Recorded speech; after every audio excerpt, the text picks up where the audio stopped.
Hello and welcome to another Demon 212 PSN review. Today I'm going to be taking a look at PixelJunk Shooter, The Depths of Disaster, which if you've never played the game before, it's basically a shooter, hence the name, and it's the fourth game in the PixelJunk series. It's personally also I think the best game of the PixelJunk series, and I can't wait to see what they come up with next. Hopefully, to be fair, some DLC with extra missions. Anyway, at the start you've got how to play if you want to do that. Personally, I don't think it's the type of game that you really need it. It's the type of thing you can really pick it up easy. You've got the leaderboards, you can go into the gallery and view stuff. It's just usual gallery stuff, to be fair.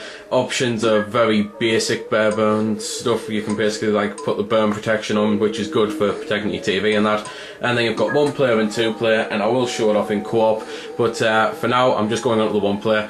And because of the little loading between things like this, I'm just going to cut into the first mission now. So, this is the first mission, and while I'm not getting shot at, I'll explain a few of the controls. First up, you've got the left analog moves you, the right analog aims you. If you hold both analogs in the same direction, you'll speed up.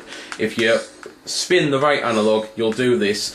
And this has several functions. First off, it cools you down. You've got your thermometer at the bottom left, and if you get too hot you die, unless you're in the reverse suit, and then it's if you get too cold you die. So this here cools you down basically. It's used to help collect the orange and white and yellow things that basically if you collect enough of them it gives you an extra life. You get them when you kill enemies, and you get a lot more of them if you kill a lot of enemies in succession.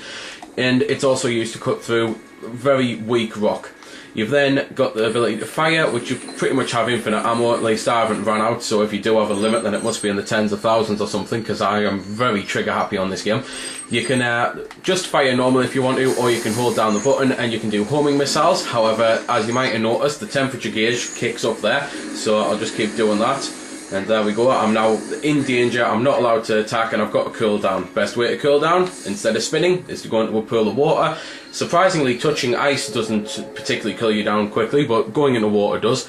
And then you've got this, which is just basically, you push the left triggers and it allows you to pick things up.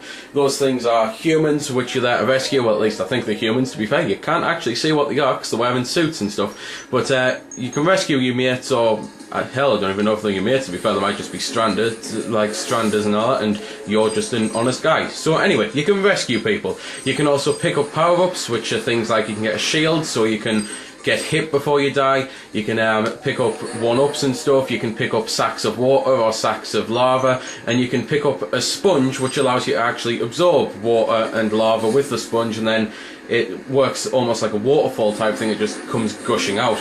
And finally, you can pick up gems, which the whole point of gems is you need them to unlock the boss levels of the world.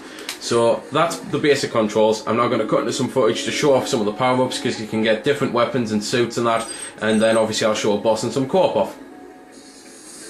So this is basically the first power-up type suit thing you get, at least it is if you choose the right route I suppose. It's the magma suit. It allows you to spew magma, but don't get confused there thinking that it means that magma's not going to kill you, because if you, for example, do this and fire it upwards and then land on it, it's pretty much an instant kill. You're now veering out of control, and if you can manage to pull off some skillful manoeuvres or land into some water or something, you don't die, otherwise you just die. There's then also gas on the game, and the gas can be ignited by magma and that, so you've got to be careful with that, because obviously massive explosion and you've got to use it to your advantage, but you've also got to run the hell away from it, and that's one of the puzzles on the game. There's also other types of puzzles where, for example, there's lasers, and you've got to actually direct where the lasers are going using mirrors and that. And there's then, just very quickly before I cut to the next suit, there's also just going back to the survivor thing, there's special people you can rescue which basically tell you things, and not exactly the most useful things. It's the type of thing you have to rescue them anyway I suppose, so you might as well do so, but they don't exactly help you out or anything. They just basically give you warnings and say things like that there was a massive explosion earlier on and I hope my friends are okay. So that's pretty much signifying the area you're going into, you're going to get the crap kicked out of you. And the final suit I'm going to show off is the water one. I don't have enough time to show off the one where basically you're set on fire and you can go through magma and that without getting hurt, and it's actually cold that kills you, because I think I've described it enough for you to know. Basically though, the water one allows you to build ice when you spray it onto ice, and the claw can now actually do special things like grab onto the ice and rip it out. So that allows you to get things like this one up over here, which you can't just walk into, you still have to fire the cannon to get them for some strange reason, not the cannon, the claw even. But that's basically the suits. So very quickly onto some co-op and boss footage, and I'll also, to be fair, show off a bit of the music there, because I think the music works well with the game, but at the same time I don't understand why the lyrics to the music is if you make money then you're a sellout. It's an odd thing to have on a game of this type, really.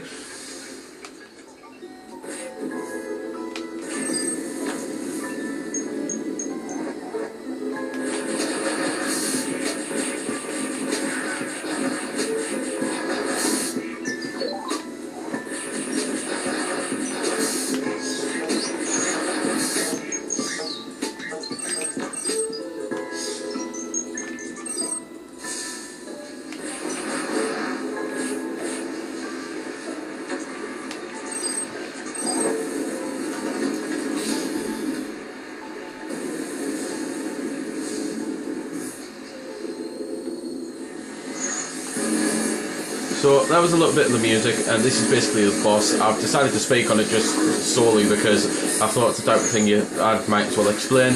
It's usual boss fight really. You've got to just avoid his attacks, then work out how to actually, well, how to hurt him and when to fire at him. It's on this one the whole point is you have to smash all the things off him, and then once you've smashed all of these things you go underneath. Basically just where I am here, it allows you to actually go underneath and fight him from the underside really. The whole point is you crash into him, and not crash into him, that's what I've just done and that's why I've just died. The whole point is you, when his mouth's open, you fire your weapons into him and then basically you kill him like that. When you die on the co-op, as you might have just noticed, if the other person doesn't die, then after a timer, which basically appears over where you've just died, after the timer runs out, then your mate comes back, so that's pretty cool. And in case you were wondering if you manage to kill 5 or if 5 get killed or the civilian rescuer things, then basically you fail the mission instantly and have to restart it. So it's not like just you can use a life and come back on, you just basically have to start the whole thing again. So that is pretty much everything there is to say about the game, other than that it's got 3 different areas, which to be fair I've just realised I haven't shown off the 3rd area, so I'll finish what I wanted to say in the 3rd area. So, as I was saying, there's 3 areas and they've got about 5 levels on each, and it's one of those, it may not seem like the longest game, but it does last a pretty long time, especially if you go on to get all the treasures and gems and that, which it's one of those that I think it's worth doing. You get trophies in case you're interested in trophies, but it's the type of thing as well, I'd imagine, once you have finally found all the treasures, that you'd probably unlock something extra, something a little cool, and I just hope that, as I said at basically the start of the review, that they're supported with some DLC, because it's the type of thing that I'd gladly pay for a mission pack if it wasn't the same price as the game. For example, if they added an extra 15 missions but reduced the price a little bit, it's the type of thing that I just love this style of gameplay, can totally get addicted into it, and if you like any form of shooter like this, then personally I think you definitely need to go out and get it, because it's just fantastic. So there we go then, that's been the review. I hope you've enjoyed it, or at least found it helpful. You might have noticed I didn't score the game. Well, that's because it's a matter of personal opinion, and yours may very well differ from my own. I'm just here to show you a bit about the game. If you like it or not, well, that's up to you. If you don't like it, or you do like it, feel free to comment. Also, if I haven't answered any of your questions that you may have had, I might have forgot something, or it might just be something obscure. Again, feel free to comment, ask, always willing to help out. Otherwise, if you don't like commenting on YouTube, head over to www.vc-forums.com, where you can chat with me and a bunch of other lads who love the VC, the WiiWare, and hell, even a lot of other systems. We cater to pretty much everything. You can just go there, have a chat about a game, ask about some games, etc. So until next time, this has been Demon212, signing off.